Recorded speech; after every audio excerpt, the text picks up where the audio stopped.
Hello students, how are you all? I am Anjali Singh from Infinity Vision और आज हम बहुत ही एक अच्छे टॉपिक पे बात करने वाले हैं, that is how to maximise your score in chemistry. तो साइंस के पेपर में you have physics, chemistry, bio और उसमें से केमिस्ट्री सेक्शन हम अभी डिस्कस करेंगे। फिजिक्स और बायो का सेक्शन आपने अभी देखा है, you have got a lot of good tips and tricks from the respective teachers और बहुत सारे आइडियाज़ आपको ऑलरेडी मिल चुके हैं। So we are going to talk about कि अगर हमें केमिस्ट्री अटेम्प्ट करना है, so what should be once approach and how should you prepare for it, और अपने परफेक्ट स्कोर की तरफ आपको किस तरीके से बढ़ना है। So this is what we are going to cover in today's session. और कुछ हम क्वेश्चंस और कंटेंट को लेकर के भी बात करेंगे कि 1 mark question, 2 mark question, 3 mark questions and 5 mark questions को आपको कितना लिखना चाहिए और किस तरीके का क्वेश्चन आ सकता है। सो ये सब भी हम बात करेंगे, ठीक है। So today we are going to talk about how to maximise your score. अच्छा, स्कोर के साथ साथ में there is one another thing, ज़्यादा प्रेशर लेने की ज़रूरत नहीं है। We are talking about maximising the score, but you should not take pressure. अगर आप प्रेशर में काम करेंगे तो आपका एफर्ट चाहे कितना भी हो, रिजल्ट उतना बेटर नहीं आ पाएगा। तो आप बिना किसी प्रेशर के just thinking one thing in mind कि मेरे को अच्छा स्कोर करना है, not because somebody is saying it, not because किसी और का इसमें फायदा होने वाला है, not because of your society reputation, only because you want to perform good. आपको अपने फ्यूचर की पढ़ाई के लिए you want to score very much higher, you want to score very much, ताकि आपका फ्यूचर और अच्छा हो जाए और बहुत आपके रेज्यूमे में लगे जब स्कोर, तो बहुत अच्छा लगे जब आप किसी को बताएं कि मेरा 10th में इतना परसेंटेज आए, तो आपको अंदर से प्राउड फील हो, not because somebody is saying you कि नहीं पढ़ाई कर लो, पढ़ाई कर लो, पढ़ाई कर लो। और अपने टाइम के हिसाब से आप पढ़ाई करिए। अगर कोई बच्चा ऐसा है जो रात में पढ़ाई करने में कंफर्टेबल है, तो इट इज़ नॉट नेसेसरी कि हर बच्चा वुड बी कंफर्टेबल इन रात की पढ़ाई। किसी को हो सकता है दिन में पढ़ाई ठीक से हो जाए, किसी को अर्ली मॉर्निंग की स्टडीज़ अच्छी लगती हो, ज़्यादा रिटेन रह पाता हो। So it all depends upon your comfort zone and you should prepare according to your comfort zone only. So let's begin with our session, that is how to maximise the score in chemistry. So chemistry में अगर हम देखें तो content का weightage कुछ इस तरीके से है आपके पास। ये according to the sample paper है, it might very a little. Chemistry हमारे पास 26 मार्क्स की है। 26 मार्क्स की केमिस्ट्री के अंदर आपके पास ये 5 चैप्टर्स हैं।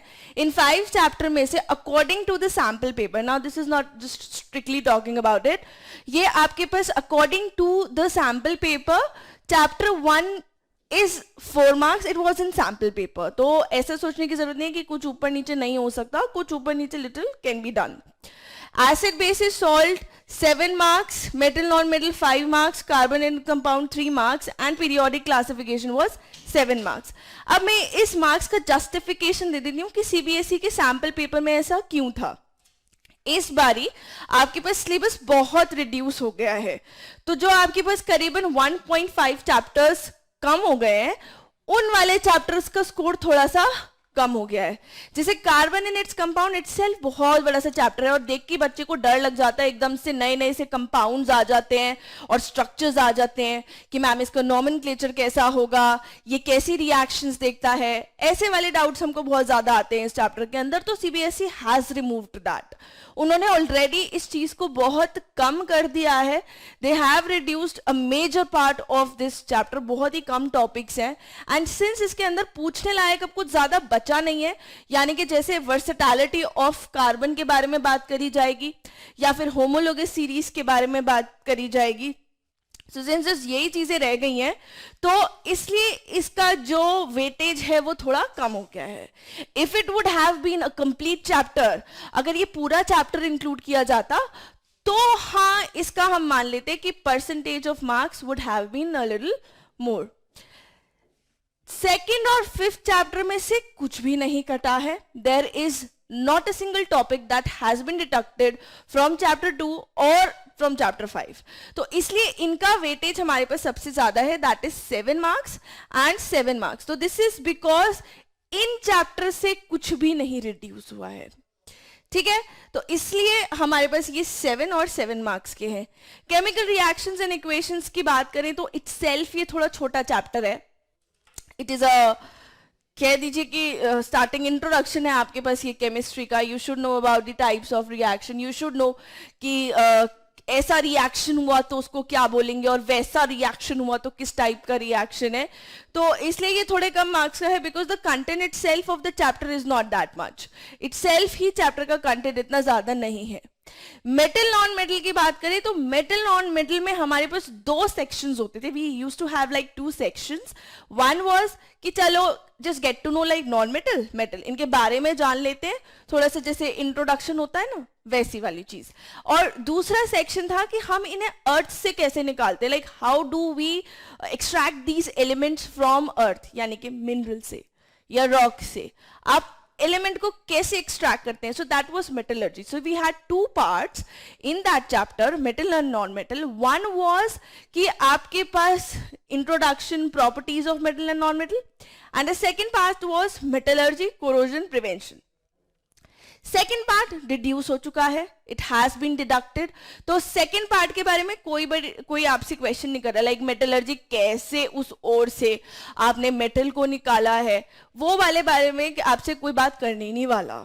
CBSE is not going to ask you that in 2021. हाँ, आगे के एग्जामिनेशन में जरूर पूछेंगे, पेंडेमिक हैज बीन ओवर, लेकिन इस साल आपसे ये नहीं पूछा जाएगा। दैट इज वाई इस वाले चैप्टर का वेटेज कंपेरेटिवली इन दोनों चैप्टर से थोड़ा सा कम है। अगर मेटलर्जी होता तो इसमें भी आपके पास percentage of questions could have been more, अगर metallurgy would have been a part of this chapter.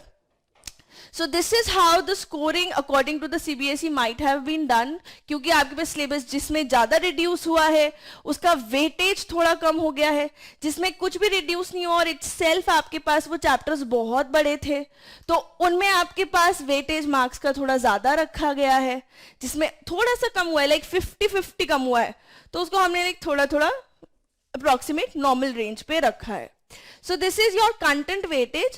So 26 marks approximately आपको स्कोर करने हैं और हो जाएंगे, ज्यादा डिफिकल्ट बात नहीं है, बहुत इजी है और बहुत भी इजी नहीं है। आपको कुछ तो करना ही पड़ेगा। इट इज नॉट लाइक कि आप ऐसे उठ के चले गए एग्जाम के अंदर और चलो हमें थोड़ा बहुत हियर एंड देयर का पता है और हमारे मार्क्स आ जाएंगे। ऐसा भी इजी नहीं है just because teachers are saying it is easy, but you have to make the effort, but the content is not that difficult. Whatever the teachers mean by ki easy hai is that ki content is not difficult, but your effort should be good. So अब ये content weightage देख लिया है, अब हमने इसका हम chapter wise analysis करेंगे कि chapter, particular chapter के according किस तरीके से आपके पास कौन कौन से topics होते हैं उस chapter में और उनमें हम further उनके questions देखेंगे। So let's see the first chapter कि कौन कौन से topics हमारे पास included है। Now these topics are only the included topics. Deduced topics हमने नहीं लिखे हैं और पहले chapter में तो वैसे भी कुछ deduce नहीं हुआ था तो कोई काटने वाली बात ही नहीं है। तो पहले chapter में आपके पास ये topics हैं, these are the topics जो कि है included और ये सारे के सारे topics हैं, like they are there।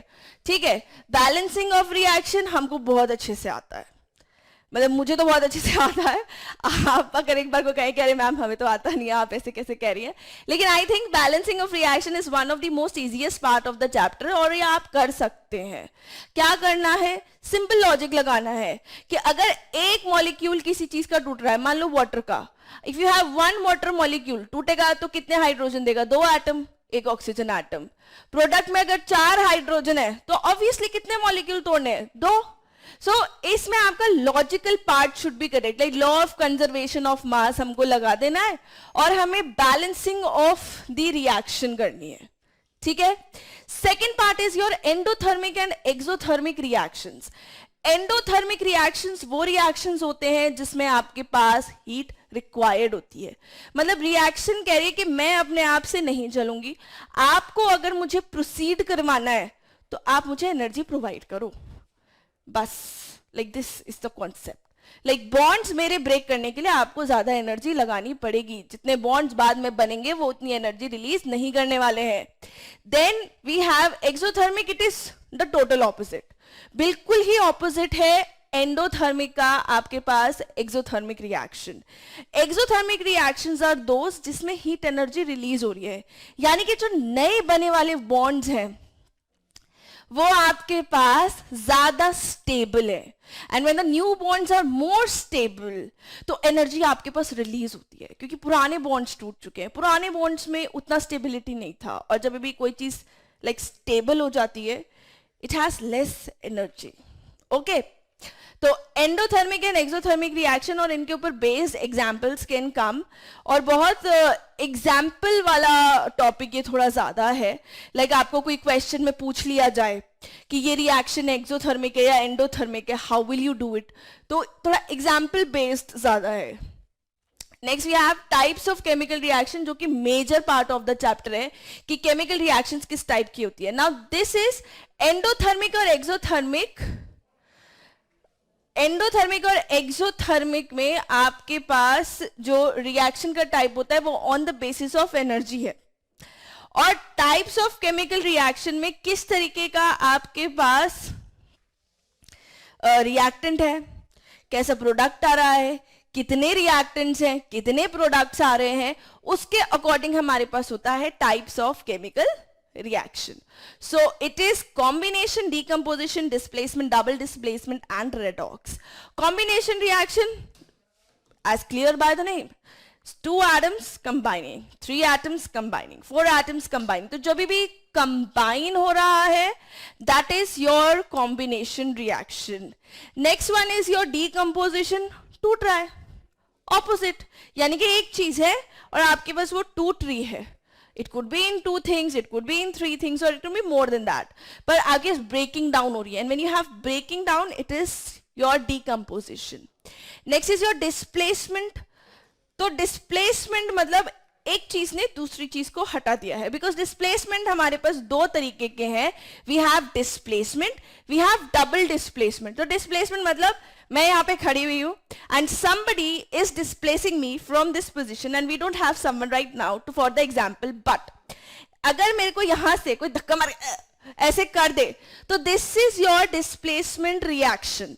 Double displacement is कि जब आपके पास दो चीजों के बीच में ऐसा डबल डिस्प्लेसमेंट हो रहा हो, when there are exchange of ions, cation को डिस्प्लेस करे, अनायन को डिस्प्लेस करे, that is double displacement reaction. तो as by the name displacement reactions are those reactions जिसमें आपके पास कोई चीज हट जाए अपनी पोजिशन से. Then we have redox reaction. Now this redox reaction has basically further 2 parts. It is oxidation and reduction. तो आपसे simple oxidation, simple reduction भी पूछा जा सकता है या फिर आपसे redox के बारे में ही पूछ लिया जाए. Redox reactions are those reactions जिसमें reduction और oxidation simultaneously चल रहा है ना. Why simultaneously? Why not only oxidation? Why not only reduction? हम half definition में तो समझ जाते हैं कि what is oxidation, what is reduction. Now why simultaneously चलने चाहिए? क्योंकि अगर आपने डेफिनेशन देखी है तो ऑक्सीडेशन अगर हो रहा है there is gaining of oxygen, और वो ऑक्सीजन कहीं से तो आ रही होगी. तो जो भी चीज उस ऑक्सीजन को प्रोवाइड कर रही है इट इज गेटिंग रिड्यूस्ड. अगर आपके पास इलेक्ट्रॉन कोई चीज लूज कर रही है तो वो यूं ही लूज नहीं कर रही है, somebody else must be taking it. तो अगर ऑक्सीडेशन हो रहा है तो वहां पे रिडक्शन भी होगा. If I have an extra electron to provide to somebody else, then there must be somebody else who wants to take that electron. So this is your redox reaction on the basis of electron concept, hydrogen concept and electron concept. तीनों तरीके से हमको पता होना चाहिए. और अगर oxidation किसी चीज का हो रहा है तो वो दूसरे को क्या करे? रिड्यूस. तो reducing agents you must know. Oxidizing agent का definition you must know. It is only the opposite. जो खुद रिड्यूस हो रहा है दूसरे को ऑक्सीडाइज कर रहा है, that is your oxidising agent. तो आपको मियरली डेफिनेशंस पता होनी चाहिए and the application of definition and the application of definition you must know, क्योंकि लास्ट ईयर सीबीएसई के पेपर में हुआ क्या था, most of the 1 mark questions were application based. जैसे होता है ना एनसीईआरटी की लाइंस के बीच में से आ जाए क्वेश्चन या उसका एप्लीकेशन आ जाए, आपसे है वो आपके सिलेबस में, बट पर्टिकुलरली जरूरी नहीं है आपने वो एग्जाम्पल कहीं पे पढ़ा हो. It should be just a mere application of the concept the book is telling you about. तो आपको अगर दिमाग में कॉन्सेप्ट कंप्लीटली क्लियर है, if you have a clear picture like अच्छा I know what is oxidation and I know what is reduction, तो I can apply it. ठीक है, तो this is what you need to do. अगर आप कोई भी टॉपिक पढ़ रहे हैं तो उसे अच्छे से पढ़िए, बिल्कुल अच्छे से पढ़ दीजिए कि आपके दिमाग में कॉन्सेप्ट बिल्कुल क्लियर हो जाए कि इसका मतलब क्या है. तो अगर सीबीएसई 1 मार्कर्स में, जनरली 1 मार्कर्स में अगर आपसे वो एप्लीकेशन बेस्ड या एग्जाम्पल बेस्ड क्वेश्चन पूछती है, तो यू मस्ट नो कि ये कौन से टॉपिक का क्वेश्चन है and what else I need to do in that question. Next is your rancidity and corrosion. Rancidity हमारे पास होता है जब ऑयली या फैटी एसिड्स आपके पास ऑक्सीडाइज हो जाते हैं. Whenever there is oxidation of fatty acids it is your rancidity. तो रैंसिडिटी होती कैसे भाई? ऑक्सीडेशन से. It can be due to the oxygen present in air. और उसे प्रिवेंट कैसे करें, कैसे मतलब इसको रोक दें. और इसको रोकने के लिए जैसे हम नाइट्रोजन का इस्तेमाल कर सकते हैं. आप जैसे खाना पैक करते हैं, you do that in air tight containers. आप आलू अगर काटते हैं तो आप देखते होंगे वो जल्दी जल्दी से रेड हो जाता है. सो इन सब चीजों को हम प्रिवेंट करने के लिए उसको जैसे पानी के अंदर धो करके रख देते हैं, एकदम पानी के अंदर डाल करके रख दिया. So this is what you need to do. ये जनरल कॉन्सेप्ट है, ये एक जनरल कॉन्सेप्ट है जिससे हम रोजमर्रा की जिंदगी में वाकिफ होते हैं. ठीक है, so rancidity we know but we want to know the definition. Definition हमको आना चाहिए, एप्लीकेशन हमको पता होना चाहिए.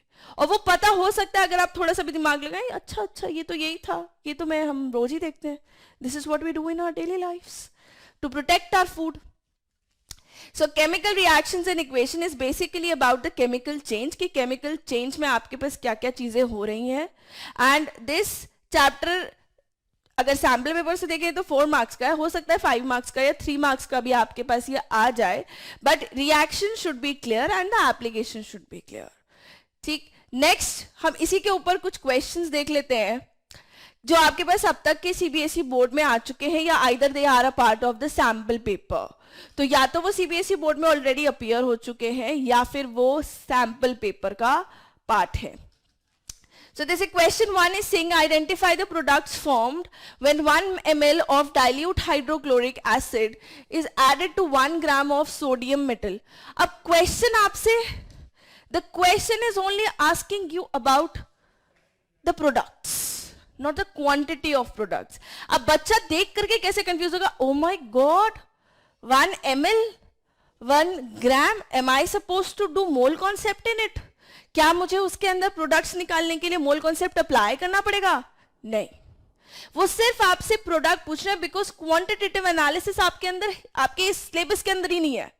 तो they are just asking you about what is the product. और प्रोडक्ट निकालने के लिए बस हमें एक छोटी सी सिंपल सी रिएक्शन पता होनी चाहिए. ये रिएक्शन आपके पास इस वाले चैप्टर में भी है and also it is a part of chapter number 3 which is metal and non metals, क्योंकि मेटल का नाम लिया है. अगर आपके पास कोई एक्टिव मेटल है तो वो डाइल्यूट एसिड से हाइड्रोजन गैस को इवॉल्व करते हैं. तो अगर सोडियम मेटल है which is very much reactive, तो ये हाइड्रोजन को डिस्प्लेस कर देगा from its dilute acid and it will form hydrogen gas and salt. तो प्रोडक्ट हमें क्या बनाना है यहाँ पे? You have to make NaCl and you have to make, यहाँ पे आपके पास एक second, you have to make NaCl and hydrogen gas. तो आपके पास इसमें प्रोडक्ट ये बनेंगे. And there is this question I am going to answer. Abhinav is asking कि क्या एक पर्टिकुलर रिएक्शन हमारे पास एक ही टाइप की हो सकती है या फिर इससे ज्यादा टाइप की हो सकती है एक पर्टिकुलर सिंगल रिएक्शन. ये sir reaction can be more than one type. अगर आपके पास कोई कॉम्बिनेशन रिएक्शन है, सपोज कार्बन ऑक्सीजन कंबाइन कर रहे हैं, तो they are making CO2, so it is also the oxidation of carbon. तो ये दो चीजें हो गई. This is a combination reaction, it is a combustion reaction, it is an oxidation reaction, सब ठीक है. सो कोई भी एक particular reaction can be of more than one type. Next question आपसे कह रहा है we need to balance a skeletal chemical equation. कोई भी स्केलेटल केमिकल इक्वेशन है. स्केलेटल केमिकल इक्वेशन होती क्या है? स्केलेटल केमिकल इक्वेशन होती है जो कि हमें सिर्फ ये बताती है कि भाई ये तो था रिएक्टेंट और ये बन रहा है प्रोडक्ट. बस कितना रिएक्टेंट और कितना प्रोडक्ट लिया है वो हो भी सकता है कि करेक्ट हो उसके अंदर, और हो सकता है नहीं भी हो. So the skeletal chemical reaction is basically the one which is telling you only about what type of reactant is involved और किस टाइप का आपके पास प्रोडक्ट बन रहा है. इसमें आपके पास कोई भी क्वांटिटी करेक्ट हो ना हो उससे कोई फर्क नहीं पड़ता. Let's suppose let's just take an example. Suppose जैसे हमारे पास है NaOH plus H2SO4, it gives Na2SO4 plus H2O. So this is the reaction, it is a skeletal reaction. ये सिर्फ मुझे ये बता रहा है कि यहाँ पे sodium hydroxide is combining with sulfuric acid to make sodium sulfate and water. It is the skeletal equation. पर ये मुझे balanced form नहीं बता रहा है. It is not following the law of conservation of mass. तो law of conservation of mass की वजह से मुझे भाई बैलेंस करनी पड़ती है इक्वेशन.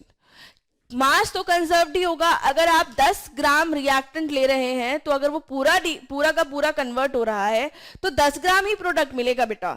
12 ग्राम नहीं मिल सकता. 12 ग्राम तब मिलेगा जब आपने कोई एरर किया है अपनी लैब के अंदर और आपने कोई फालतू चीज उसके अंदर ऐड कर दी है which was not suppose to be there, या एक्स्ट्रा कोई एटमॉस्फेरिक कंडीशंस की वजह से आपके पास हाइग्रोस्कोपिक डेलिक्वेशन नेचर की वजह से कोई चेंज आ जाए.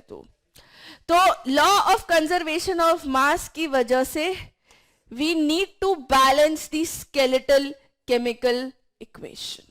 तो अगर आपसे क्वेश्चन 2 मार्क में पूछा जा रहा है, you need to at least give an example. एक एग्जाम्पल दे दीजिए और क्यों बैलेंस करना है उसके लिए कारण लिख दीजिए कि law of conservation of mass की वजह से.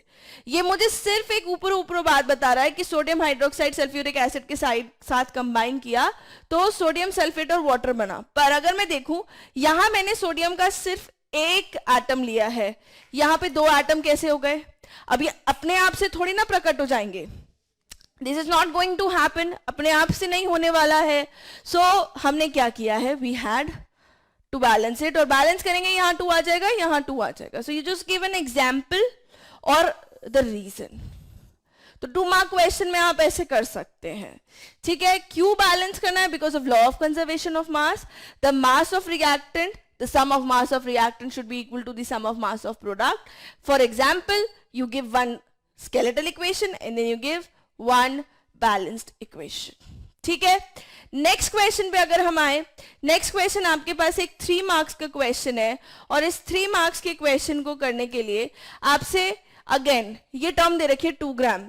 क्वांटिटी का हमारे लिए कोई यूज नहीं है because we don't have to do any calculation regarding the quantity in this particular chapter. आपसे है ही नहीं कोई वास्ता क्वांटिटेटिव का. तो वो यहाँ पे आपको सिर्फ एक दिमाग में ना भूमिका बनाने वाली चीज है. तो 2 ग्राम ऑफ फेरस सल्फेट. अब फेरस सल्फेट क्या होता है? FeSO4 are heated in a dry boiling tube. उन्हें हीट कर दिया. ठीक है, चलिए बहुत बढ़िया किया, ये आपने हिट कर दिया. वो कह रहे हैं आपसे लिस्ट एनी 2 ऑब्जर्वेशन. तो हमें रिएक्शन पता होनी चाहिए. Now this type of reaction we need to learn from this chapter. हमें लर्न करनी है रिएक्शंस. इस चैप्टर में बहुत ज्यादा रिएक्शंस है जो हमें लर्न करनी है. तो FeSO4 will give Fe2O3, SO2 and SO3. Ferrous sulphate जो होता है ये आपके पास अगर हाइड्रेटेड फॉर्म में है तो ग्रीन कलर का होता है, और अगर एनहाइड्रस है, वाटर नहीं लग रहा है, तो ये व्हाइट कलर का होता है. ठीक है, अब हमने इसकी जब हीटिंग करते हैं तो ब्राउन कलर का आपके पास Fe2O3 बन जाता है और SO2 SO3 निकलने की वजह से आपके पास बर्निंग सल्फर का स्मेल आता है. हो गया question solve. List any two observations. The two observations are the colour will change to brown, firstly the colour will change to white. Green colour का फेरस सल्फेट पहले अपने जो नॉर्मल वाटर ऑफ क्रिस्टलाइजेशन है उन्हें lose करेगा, it will turn white and then it will turn to brown colour. दूसरा observation, ये सिर्फ पहला ऑब्जर्वेशन था, ये दो ऑब्जर्वेशन नहीं है, क्योंकि पूरा डिकम्पोज होने पे ब्राउन कलर का बन रहा है। दूसरा ऑब्जर्वेशन था बर्निंग ऑफ सल्फर की स्मेल आती है, तो स्मेल से हम पता कर सकते हैं सल्फर डाइऑक्साइड और sulphur trioxide is getting evolved. Next आपके पास name the type of chemical reaction taking place. अब एक ही अगर हमारे पास सब्सटेंस है और उसे हम तोड़ रहे हैं, तो तोड़ने का मतलब हम पहले डिस्कस कर चुके हैं, दैट इज डीकंपोजिशन। तो आपको यहां पे ज्यादा कुछ नहीं लिखना है, all you need to mention is this reaction is an example of decomposition reaction. Third part में वो आपसे पूछ रहे हैं write the chemical equation for the reaction, और वो हम लिख चुके हैं, और आप इसे बैलेंस करके आ जाए तो इट इज लाइक आपने 4 चांद लगा दिए अपने आंसर में। आप सिर्फ ऐसे ना लिख के आए, अगर आप बैलेंस कर सकते हैं तो please do try to balance the reaction. बस 3 मार्क का क्वेश्चन या 5 मार्क के क्वेश्चन में आपके पास सिर्फ एक डेफिनेशन लिखने के लिए नहीं आएगा, the question will be in parts, और उन पार्ट्स को ही आपको क्या करना है, आंसर करना है according to whatever has been asked. Simple sweet short answer, ऐसा करके आ जाएंगे तो ज्यादा आपको टाइम भी नहीं लगेगा and you will be very much easily able to gain बहुत सारे मार्क्स, बहुत सारे छप्पड़ फाड़ के लाइक मार्क्स आपको मिल जाएंगे अगर आप ढंग से जो पूछा गया है उसका ढंग से आंसर करके आए। ठीक है, लेट्स सी, ये कुछ example questions of the chapter 1 हो गए। Let's see the second chapter which is acid bases and salts. Acid bases salts में हमारे पास ये बहुत लेंदी चैप्टर है, it is I think one of the most lengthy chapter of all the 5 chapters we have. तो इसके अंदर बहुत सारे टॉपिक्स हैं, इसके अंदर इंडिकेटर्स हैं, इसके अंदर रिएक्शंस हैं एसिड बेसिस की, यूनिवर्सल इंडिकेटर है, पीएच के बारे में बात है, पीएच का इंपॉर्टेंस आपको पता होना चाहिए, पीएच निकालते कैसे हैं, या colour range of the pH you must no, और सॉल्ट्स के बारे में, क्योंकि acid when combines with the base it gives salt and water. तो जब एसिड आपके पास बेस के साथ कंबाइन कर जाता है ये आपको सॉल्ट और वाटर देता है, और उसकी वजह से ये जो सॉल्ट्स हैं इतने सारे ये हमको पढ़ने पड़ेंगे भाई। तो इन सब के बारे में you must know the chemical formula, you must know their uses and how they are prepared. तो ये 3 चीजें आपको पता होनी चाहिए, स्पेशली विद द यूजेस, क्योंकि यूजेस एग्जाम्पल के फॉर्म में आपसे पूछे जा सकते हैं। यूजेस आपसे जनरली स्टेट करने के लिए भी आ सकते हैं, या आपसे बोल दिया जाए कि फलाना salt is used in this that purpose, name the formula, give the compound का स्ट्रक्चर, वो आपसे पूछा जा सकता है। Name the compound and give its formula, this can be asked to you guys.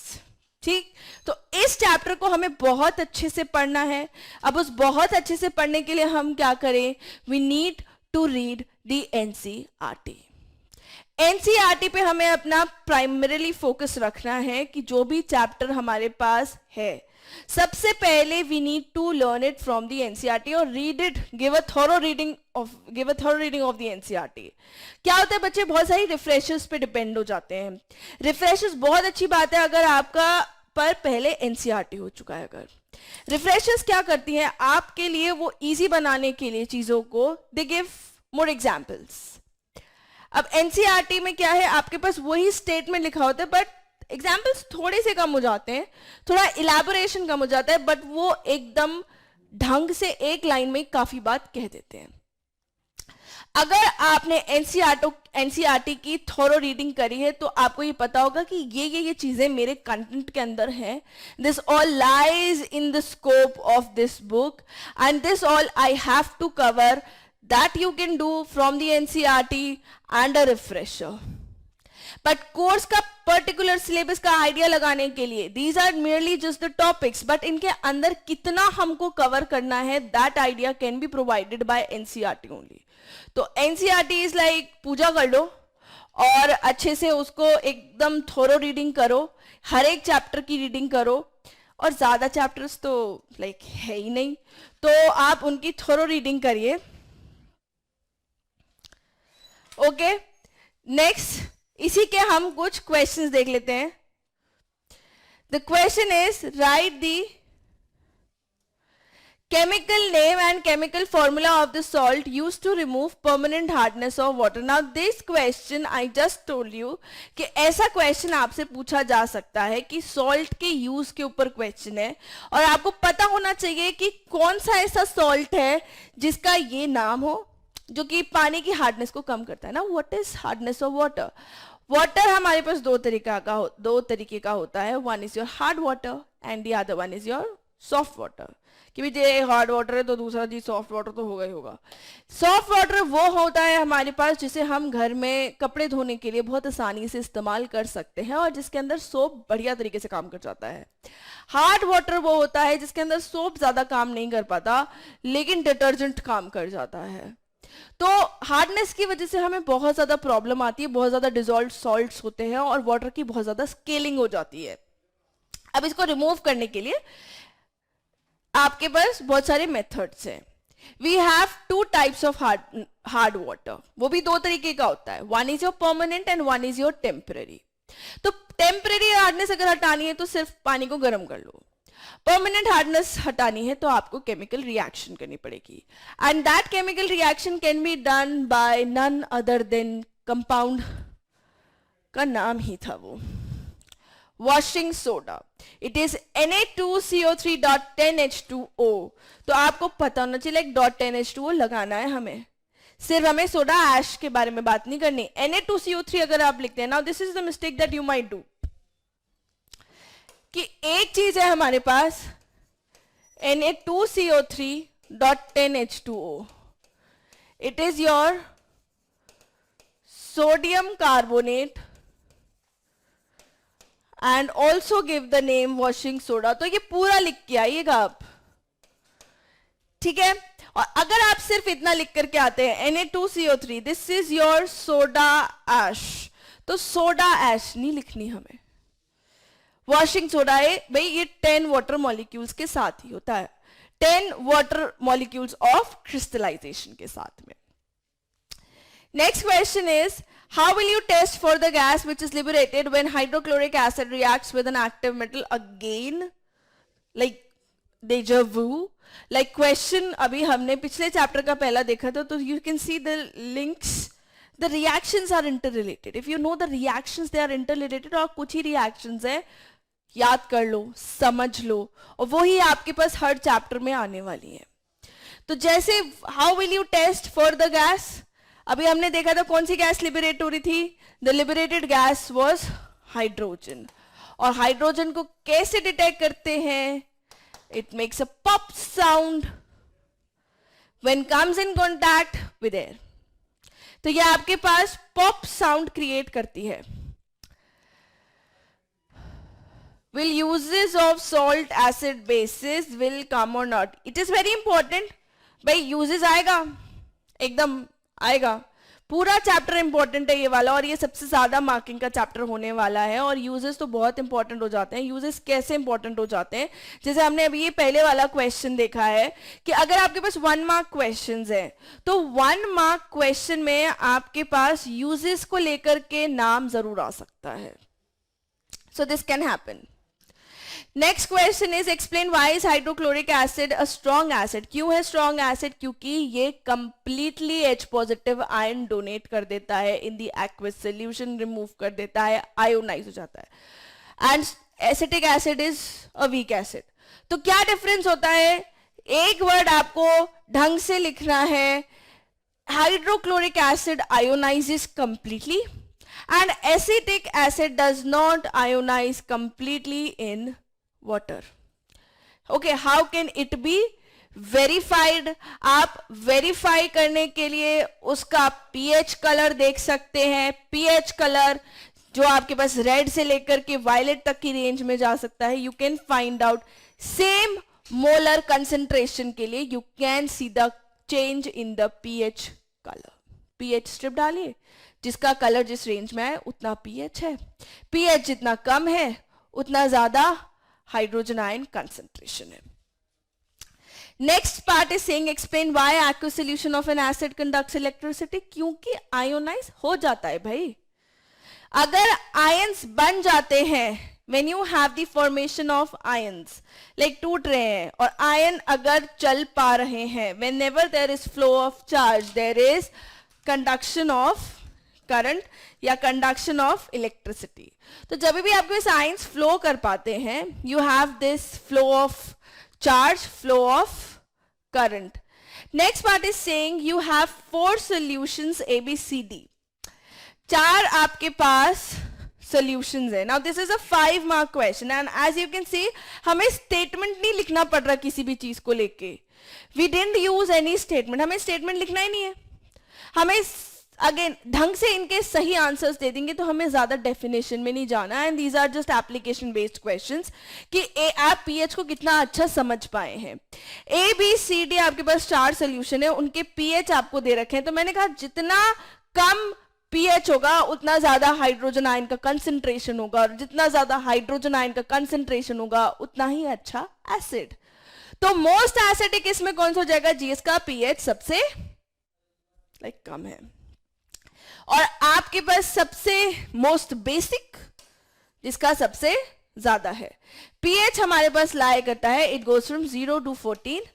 0 से लेकर के लेस देन 7 तक आपके पास है एसिडिक, 7 से ग्रेटर देन वाले आपके पास बेसिक, और 7 पे हो जाता है न्यूट्रल.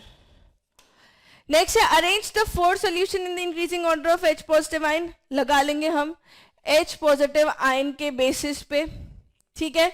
नेक्स्ट है state the change in colour. अब कलर हमको भाई यूनिवर्सल इंडिकेटर देख करके पता होना चाहिए थोड़ा बहुत कि क्या कलर आ सकता है, क्योंकि जो रेंज है that goes from red, orange, yellow, green, dark green, blue, dark blue, violet. ठीक. तो अगर आपको ये बताना है कि सी और डी, अब सी और डी हम देखें, सी और डी थोड़ा एक न्यूट्रल और बेसिक रेंज के, तो 12 वाले को तो हम ब्लू लिख देंगे कि आपके पास डार्क ब्लू कलर का आ सकता है, और 7 आपके पास न्यूट्रल है तो 7 या फिर टर्कोइस रेंज आप लिख सकते हैं, और 7 हमारे पास it will be little green green at 7. Okay. So इस तरीके से आप इसके क्वेश्चंस को अटेम्प्ट कर सकते हैं. You can attempt the questions like this. बहुत ज्यादा मुश्किल क्वेश्चन नहीं है, बट हमारा कॉन्सेप्ट क्लियर होना चाहिए. तो अटेम्प्ट करने के लिए आपने देखा मैंने किसी भी चीज का डेफिनेशन यूज नहीं किया है as such, because it was not asking me that. तो I had to just write the correct and short answer, क्योंकि अगर ये 5 मार्क क्वेश्चन है, इसमें ऑलरेडी 5 क्वेश्चंस है, 1 2 3 4 5. So if I have like already 5 questions are there and I have 5 marks, तो एक एक मार्क का क्वेश्चन बना दो. ठीक है. कहानी लिखने की जरूरत नहीं है. नेक्स्ट है हमारे पास metal and non metal. Metal and non metal में हमारे पास यही टॉपिक्स बचे हैं, physical properties of metal and non metal, जो कि हम बचपन से पढ़ते आ रहे हैं. It is a part of class 8th.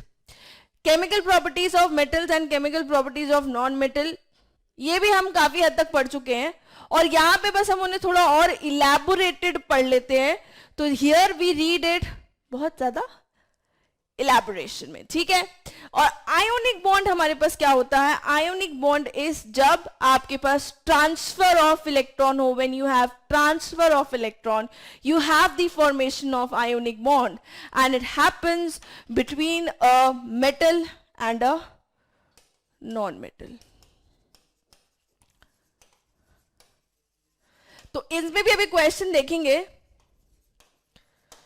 Metal और नॉन मेटल का अगर बॉन्ड बनता है तो वो आयोनिक बॉन्ड है. एंड अगर आपको और समझना है, so you can search for the video here only, ionic bond and covalent bond. We have a short video on that. अगर आपको वो क्लियर करना है अपना topic. Then we have chemical properties of non-metal. Now यही 4 छोटे छोटे से टॉपिक हैं, अच्छे से टॉपिक हैं, काफी पढ़े हुए टॉपिक है हमारे, तो ये थोड़ा स्कोरिंग चैप्टर बन जाता है हमारे लिए. मेटलर्जी हमारे लिए नहीं होती, और मेटलर्जी आपसे पूछी नहीं जाने वाली. तो जब वो पूछी ही नहीं जाने वाली, तो let's just not discuss it for class 10 CBSE examination. अब इसके questions देख लेते हैं. Now let's see the questions. State 3 reasons for the following fact. इसका आपको दो चीजें आपसे बोली गई हैं, दो कथन कहे गए हैं और आपको उनको जस्टिफाई करना है बाय गिविंग रीजंस. कि एक तो सल्फर नॉन मेटल है, क्यों बताओ, 3 कारण दे दो इसके. मैग्नीशियम आपके पास मेटल है, क्यों, 3 कारण दे दो इसके. और एक एक कारण में केमिकल रिएक्शन होनी चाहिए. Again looking at the importance of the chapter chemical reaction and equations, उस चैप्टर की बहुत इंपॉर्टेंस है, आगे तक बहुत काम आएगी, लिटरली बहुत काम आएगी. तो अगर सल्फर एक नॉन मेटल है, कैसे पता चला? It is non sonorous, non ductile, not a good conductor of electricity and heat. ये तो हो गए. लेकिन मैम एक में तो केमिकल इक्वेशन पूछा हुआ था, एक केमिकल इक्वेशन वाला एग्जाम्पल बता दो. तो केमिकल इक्वेशन क्या भाई? अगर सल्फर का ऑक्साइड बनेगा तो वाटर में जाने के बाद वो एसिड बनाएगा, बिकॉज नॉन मेटल के oxides are acidic in nature. Again relating with what chapter? Oh my God, कौन सा चैप्टर था वो? 2. तो सेकेंड चैप्टर से हमारे पास वो रिलेट हो गया. So the chapters are interlinked. अगर आपको एक चैप्टर बहुत अच्छे से आता हो, it will be helpful in the preparation for the next chapter. तो मैग्नीशियम के लिए हम सेम चीज बोल सकते हैं कि ऑक्सीजन के साथ रिएक्शन पे it will give a hydroxide. It is a good conductor of heat and electricity and it is ductile, malleable. आप ये फैक्टर्स लिख सकते हैं. 3 मार्क क्वेश्चन है, 3 ही रीजन पूछे हैं, तो हर एक रीजन का 1-1 मार्क्स हो गया. ठीक है, हर एक रीजन 1-1 मार्क और 1-1 मार्क पे आपको मिल जाएंगे मार्क्स अगर आप ढंग से कर रहे हैं answer. Next is your again a 3 mark question. Right the electron dot structures for potassium and chlorine. Electron dot structure लिखने के लिए हम सिर्फ आउटर मोस्ट शेल के इलेक्ट्रॉन्स लिखते हैं. इलेक्ट्रॉन डॉट स्ट्रक्चर, तो पोटेशियम के पास एक ही इलेक्ट्रॉन था, क्लोरीन के पास आउटर मोस्ट में 7 इलेक्ट्रॉन्स होते हैं. पहला part is done. Show the formation of KCl by transfer of electron. K अपना एक इलेक्ट्रॉन दे देगा, K positive electron. Chlorine will gain electron, it will form Cl negative. Now name the ions present by K positive और Cl negative. और अगर आपको और ज्यादा अच्छे से इसका कंपाउंड का बनाना है स्ट्रक्चर लुइस, तो ये चीज आपको करके आनी है. Next question is a 5 marker question. Again इसमें थोड़े 5 पार्ट नहीं है, but you have to realise the importance of each and every part whenever you are attempting a question. 5 mark question और 3 mark question will not be a straightforward definition based question, और इतना lengthy answer नहीं लिखवाएंगे. They will have certain parts within them. Define activity series. क्या होती है activity series? भाई कौन कितना ज्यादा रिएक्टिव मेटल है. अरेंज कर दो, अगर आपको आती है तो आप अरेंज कर पाएंगे. क्या ऑब्जर्व करेंगे जब जिंक को हमने कॉपर सल्फेट में डाल दिया? जिंक ज्यादा रिएक्टिव है. Now this whole question is based on the reactivity series. तो पूरा क्वेश्चन रिएक्टिविटी सीरीज पे, और अगर आपको रिएक्टिविटी सीरीज आती है अच्छे से, so you can crack this question. ठीक, सिल्वर को अगर हम ग्रीन कलर्ड फेरस सल्फेट में डालेंगे तो कोई डिफरेंस नहीं बनेगा, क्योंकि सिल्वर ज्यादा रिएक्टिव है ही नहीं. And if something is not reactive, मतलब ज्यादा, आयरन से ज्यादा, ऐसा नहीं है कि सिल्वर रिएक्ट नहीं करता, बट आयरन से ज्यादा रिएक्टिव नहीं है, so it can not displace it. So the whole question was based on activity series. ठीक, तो इस तरीके से हम इसके क्वेश्चंस को अटेम्प्ट कर सकते हैं. These are merely just some examples. ऐसा नहीं है कि पेपर में यही क्वेश्चन पूछे जाने वाले हैं, but I am telling you how to attempt the question. और ये शॉर्ट में काफी चैप्टर कवर हो जाता है इसका. नेक्स्ट है आपके पास carbon and its compound. Carbon and its compound as I said बहुत छोटा सा रह गया. It is already very less. Versatile nature, covalent bond, allotrope है homologous series. Covalent bond is the opposite of ionic bond. Ionic bond हमारे पास बनता है ट्रांसफर ऑफ इलेक्ट्रॉन से, तो कोवेलेंट बन जाता है शेयरिंग ऑफ इलेक्ट्रॉन से. वर्सेटाइल नेचर ऑफ कार्बन, इसमें काफी सारी चीजें हैं. कि क्यों कार्बन इतनी ज्यादा कंपाउंड्स बनाता है, allotropes of carbon and homologous series. तो ज्यादा टॉपिक नहीं बचे हैं इस चैप्टर में। हम इसके एग्जाम्पल देख लेते हैं 2 मार्क के, और एक 1 मार्क का क्वेश्चन भी आ सकता है। हो सकता है 2 या 1 मार्क का दोनों का कॉम्बिनेशन आ जाए, या फिर 3 मार्क का क्वेश्चन आ जाए एक डायरेक्टली। होमोलोगस सीरीज क्या होती है? जिसमें सब लोग एक सेम जनरल फॉर्मूला फॉलो करते हैं, जिनके फिजिकल प्रॉपर्टीज डिफरेंट हो, केमिकल प्रॉपर्टी सेम हो, सारे पॉइंट हमें लिख करके आने हैं, तभी ये मार्क्स हमें अपने बनाने हैं। Okay, which 2 of the following organic compounds belong to the same homologous? जिसमें आपके पास सेम जनरल फॉर्मूला फॉलो हो रहा हो। अब ये ऑक्सीजन यहाँ लिखी हुई है, इसमें नहीं है, इसमें नहीं है, तो ऑब्वियसली सेम जनरल फॉर्मूला हो ही नहीं सकता। ऑक्सीजन का number should have been same throughout. तो इसमें आपके पास सेम जनरल फॉर्मूला फॉलो करने वाली कौन सी चीजें हैं? You have to see it. इसके साथ में ये नहीं है, इसके साथ में ये नहीं है, जिसमें आपके पास particularly if some number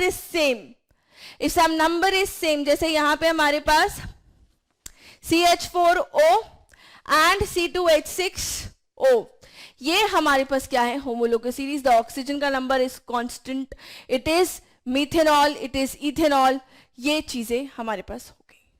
next है वर्सेटाइल नेचर के बारे में ही आपसे पूछा गया है, क्योंकि 2 रीजन बता के आपको ये बताना है कि भाई कार्बन में ऐसी क्या खास बात है कि कार्बन इतने सारे कंपाउंड बना रहे हैं, भाई बाकी सारे जो एलिमेंट्स है वो यूं ही बैठे हुए हैं कि 90% of the compounds are organic. Now what is that special feature in carbon? क्या स्पेशल फीचर है कार्बन के अंदर कि कार्बन टेट्रावैलेंट है, आइसोमेरिज्म शो करता है, मल्टीपल बॉन्डिंग शो करता है, कैटेनेशन शो करता है, मतलब आप नाम लो और वो ये प्रॉपर्टी शो करता है। तो आपको 2 ही रीजन पूछे गए, तो बेटा 2 ही रीजन लिख करके आने हैं।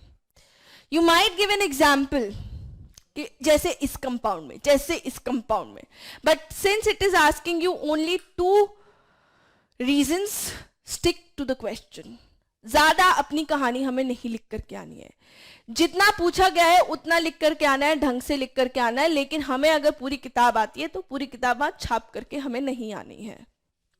This will only irritate the invigilator, the examiner. Last chapter है हमारे पास पीरियोडिक क्लासिफिकेशन, और ये अच्छी सी एक पीरियोडिक टेबल जिसको आपको बहुत अच्छे से समझना है ताकि आप इन सारी चीजों को पढ़ पाए, स्पेशली द पीरियोडिक ट्रेंड्स। इस चैप्टर में 2 पार्ट्स है, वन इज योर क्लासिफिकेशन कि कैसे बनी ये periodic table, and the other part is कि इसके अंदर ट्रेंड्स क्या है। तो क्लासिफिकेशन करने के लिए सबसे पहले डोबर्नियर ने ट्राइड दिए थे, अपने 3-3 के सेट्स बनाए। न्यूलैंड ने अपना लॉ दिया कि मास के अकॉर्डिंग अगर आप इंक्रीजिंग मास के अकॉर्डिंग अरेंज करते हैं तो वो सारे गामा पाधानी सा जैसा बिहेवियर शो करने लग जाते हैं। Mendeleev father of the periodic table, इनका पीरियोडिक टेबल बहुत अच्छा था। इसके एडवांटेजेस, फीचर्स एंड लिमिटेशंस। तो modern Mendeleev's periodic table is very important. तो इसमें इंपॉर्टेंट टॉपिक में मतलब मेंडलीव्स पीरियोडिक टेबल है। Then we have modern periodic table जिसमें हम एटॉमिक नंबर को बेसिस बनाते हैं अपने क्लासिफिकेशन का। And then these 3 periodic trends which are in our syllabus. तो आप एनसीईआरटी के क्वेश्चन अगर इसके ऊपर लगा लोगे आपका ये चैप्टर काफी अच्छा हो जाएगा। वैसे तो एनसीईआरटी के क्वेश्चन आप हर चैप्टर के लगा लोगे तो आपका चैप्टर वाकई अच्छा हो जाएगा। और अगर आपको हेल्प चाहिए तो आप एग्जाम्पलर का इस्तेमाल कर सकते हैं। Try to do the questions of the exemplar. इसके ऊपर हम एक क्वेश्चन देखते हैं। Now this is a 3 mark question. It was in the sample paper. ये सैंपल पेपर में था हमारे पास क्वेश्चन, तो वहीं से उठाया गया। 3 मार्क क्वेश्चन है, 3 मार्क में 3 ही पार्ट है। आपको एक section of the periodic table दे रखा और ये चीजें पूछी है। Which element is a metal with valency 2? तो valency 2 किसकी होती है? ग्रुप 2 के एलिमेंट्स की। ग्रुप 1 की वैलेंसी 1, ग्रुप 2 की वैलेंसी 2। जैसे जैसे एक हम पीरियड में मूव करते हैं उतने ज्यादा आपके पास वैलेंसी में चेंज आता है। फिर 4 के बाद में दोबारा से अपने आप को रिपीट करने लग जाती है। 8 माइनस तक ग्रुप नंबर हो जाता है। तो कौन से एलिमेंट की वैलेंसी 2 है? ग्रुप 2 वाला। ग्रुप 2 वाला कौन सा है? D. So the answer is D. ठीक। नेक्स्ट क्वेश्चन है which element is least reactive? सबसे कम रिएक्टिव वो होगा जो सबसे ज्यादा स्टेबल होगा। अगर मुझे किसी से बात नहीं करनी है, I don't want to gel with people because I don't need to. I'm like very much satisfied in myself and I just talk to myself and I be happy. तो मुझे जरूरत ही नहीं है किसी के साथ इंटरैक्ट करने की. That same thing happens with the elements. जो अपने आप में ही जिनका ऑक्टेट कंप्लीट है उन्हें जरूरत ही नहीं है किसी के साथ बॉन्ड बनाने की. And those elements are noble gases. So noble gases group 18 वाली होती है. So group 18 elements are very much stable, very less reactive. Next है out of D and E. अच्छा तो कंपैरिजन हो गया. D और E के बीच में से किसका एटॉमिक रेडियस हमारे पास कम है. तो हमें ट्रेंड पता होना चाहिए. जब भी हम फ्रॉम लेफ्ट टू राइट जाते हैं एटॉमिक रेडियस हमारे पास डिक्रीज करता है एक्सेप्ट द नोबल गैसेस, क्योंकि चार्ज इंक्रीज करता है, अट्रैक्शन इंक्रीज करता है, साइज छोटा हो जाता है. अगर हम टॉप टू बॉटम आ रहे हैं तो साइज इंक्रीज करता है क्योंकि नंबर ऑफ शेल्स बढ़ गए हैं. नंबर ऑफ रूम्स बढ़ने से घर का एरिया बढ़ जाता है. ठीक है. दिलों में प्यार हो तो एक रूम के अंदर भी सब लोग आ सकते हैं. दैट इज जस्ट लाइक कि चार्ज बढ़ रहा है तो there is more attraction, the less is the size. So कौन से वाला का एलिमेंट का साइज छोटा होगा? E का. तो E will have less size. So this was a 3-mark question from the sample paper of this year. तो आपको छोटा छोटा कहीं कहीं पे अगर आप सैम्पल पेपर देखेंगे भी तो you are given with the clips या pics in the NCERT. So the diagrams in NCERT उनको ऐसे फोटो क्लिक करके उन्हीं को लगा रखा और उन्हीं के ऊपर बेस्ड आपसे क्वेश्चन पूछे गए हैं. So most of the paper will be based upon your evaluating creation and the application based questions होने वाले हैं. नॉलेज और रिमेंबरिंग के क्वेश्चंस भी होंगे और नॉलेज और रिमेंबरिंग के क्वेश्चंस में हमको यही अप्लाई करना है कि हमने एनसीईआरटी में कितना पढ़ा है. So this was according to the syllabus. कि सिलेबस के अकॉर्डिंग हमें कैसे चलना है, क्या चीजें पूछी जा सकती हैं एंड एग्जाम्पल क्वेश्चंस. अब हम देखते हैं फाइनली अगर पेपर पे आ गए, पेपर वाला दिन आ गया और हम पेपर वाले दिन क्या कर रहे हैं. How to attempt the paper. Paper attempt करने के लिए सबसे पहले इंपॉर्टेंट है कि आप गहरी सांस लें. It's like take a deep breath, cool yourself, sit there, अपना पेन वेन सब मैनेज करे, start reading the instructions. Instruction को पढ़ लो. जब तक कॉपी नहीं खुल रही है थोड़ा पहले चले जाओ, कोई कुछ कहने नहीं वाला है अगर जल्दी चले जाओगे. बैठो, एकदम सांस लो, इंस्ट्रक्शंस पढ़ो, बी कूल अबाउट इट. और जब क्वेश्चन पेपर मिले तो क्वेश्चन पेपर का एक बार एनालिसिस कर लो, एक बार go through the paper. Paper को गो थ्रू कर लोगे तो आपको आइडिया हो जाएगा कि अच्छा इतना मेरा इस चीज पे हैंडल है, this much I can cover. And specially focus on the question with और जिस क्वेश्चन में गिवन हो उस पे अच्छे से फोकस करिए. क्यों? क्योंकि जब भी और वाला क्वेश्चन आता है तो हमारा दिमाग एकदम कंफ्यूज हो जाता है और हम जैसे ही उस क्वेश्चन पे अराइव होते हैं वी आर लाइक थोड़ा सा इसका आता है, थोड़ा सा इसका आता है, which one should I right.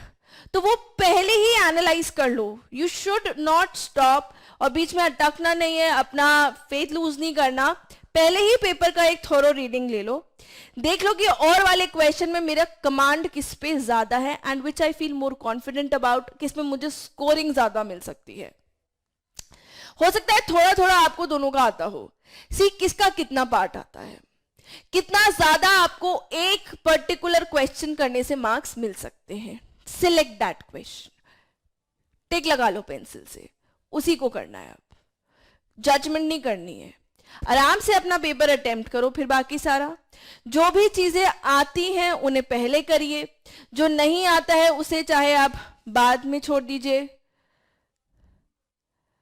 अच्छा, generally not to mess with the examiner, you should do it सीधा.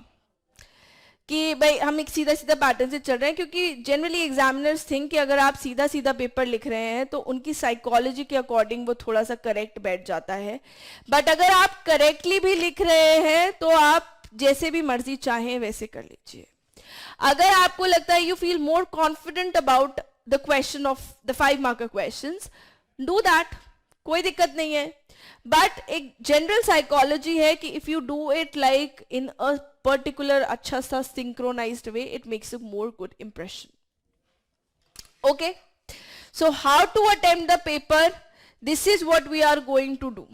Okay, कि अच्छे से हम इंस्ट्रक्शंस पढ़ने हैं, थोरो रीडिंग देनी है क्वेश्चन पेपर को, we have to give it a thorough reading, reading के बाद में we have to select the और questions, we are going to attempt which questions, वो हमें पता होना चाहिए, it should be a clear picture, कैसे कौन सा पार्ट हमें अटेम्प्ट करना है, दिस शुड बी क्लियर, कौन से ज्यादा मार्क्स हमें प्रोवाइड कर सकते हैं क्वेश्चंस, ठीक है। नेक्स्ट हमारे पास है कुछ की पॉइंट्स जो हमें पता होने चाहिए कि दिमाग में होने चाहिए, लाइक कुछ की पॉइंट्स है, कुछ टेक अवेज है जो कि हमारे दिमाग में होने चाहिए while attempting any paper, not just CBSE paper of class 10th, any question paper जो स्कूल में हम पेपर देते हैं, उसमें हमारे पास कुछ की पॉइंट्स हैं। It can be a comparative examination paper also, कि की पॉइंट्स क्या है। सबसे पहले हमें करना है रिविजन, रिविजन बहुत इंपॉर्टेंट है। कभी भी कोई अगर बच्चा होता है, एक्सेप्ट फ्यू, जनरली जो हमारे पास एवरेज स्कोरर बच्चे होते हैं उनका पूरा चैप्टर वीक नहीं होता, there is just some bits of the chapter that you are losing, और वो उन्हीं बिट्स को टैकल करने के लिए, उन्हीं को अच्छा करने के लिए हमें रिवाइज करना बहुत जरूरी है। If you are a 80% scorer person, तो 90-95 पे जाने के लिए आपको बहुत एफर्ट करना है। A person from 50 to 60 can jump easily to 70, but वो 80 से 95 और 95 से 100 का सफर थोड़ा ज्यादा मुश्किल होता है, क्योंकि उसमें एफर्ट सबसे ज्यादा लगता है, और वो एफर्ट लगाने के लिए आपको रिवीजन करना है। You have to revise whatever you have the hold of, उसको भी रिवाइज करो कि कहीं कोई पॉइंट तुम्हारा ऐसा मिस आउट नहीं हो जाए जो फाइनली एग्जाम में जाकर के तुमको लगे काश इसका रिविजन हम एक बार ही कर लेते, काश ये एक चीज मैंने एक बार और पढ़ ली होती तो पूरा क्लियर हो जाता। तो revision is of the utmost importance.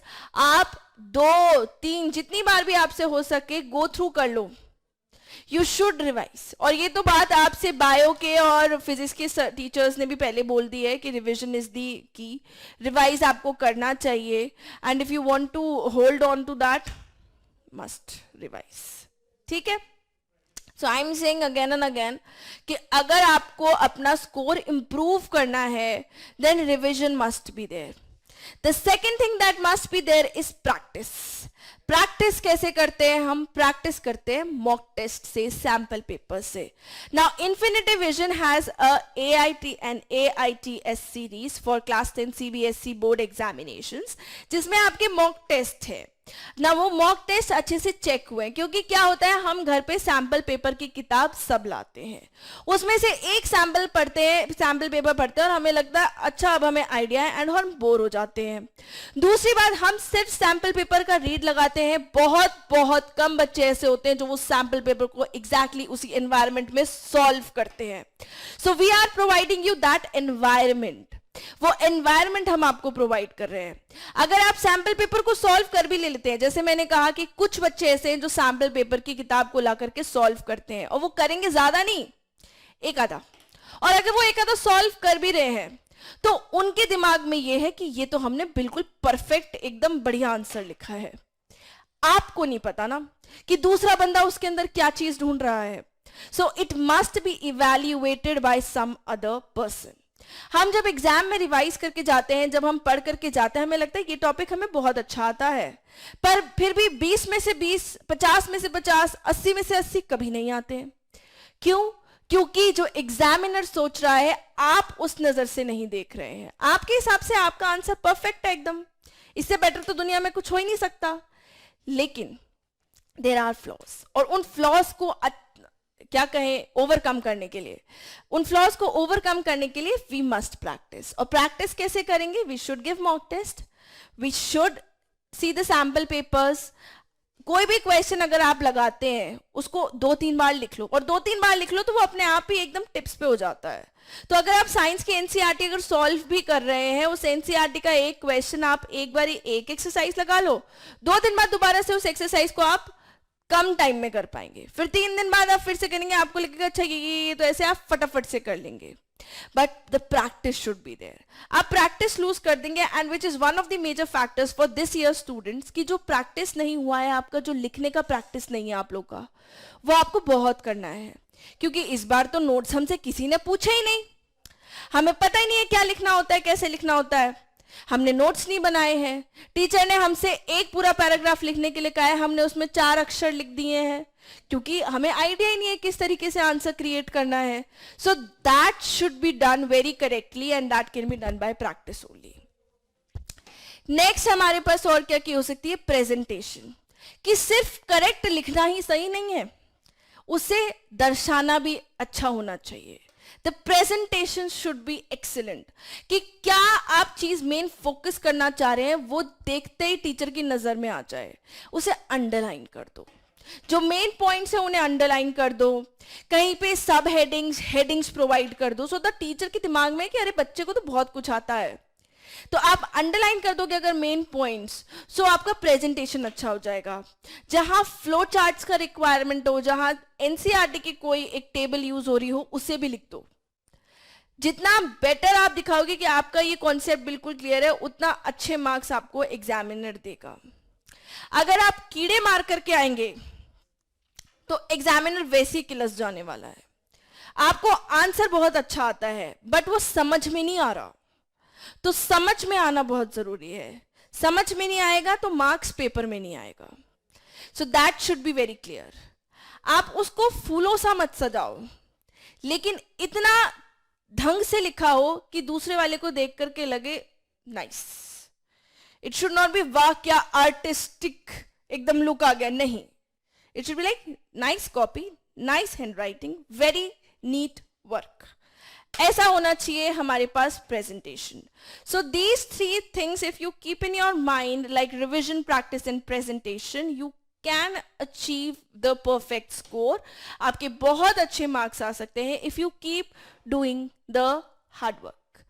अगर आप हार्ड वर्क करते रहे तो आपके बहुत अच्छे मार्क्स आ सकते हैं। And if some person is very much over confident कि हमें बहुत अच्छे मार्क्स तो ऑलरेडी आ जाते हैं तो हमें कोई जरूरत नहीं है, so they can not achieve the perfect score.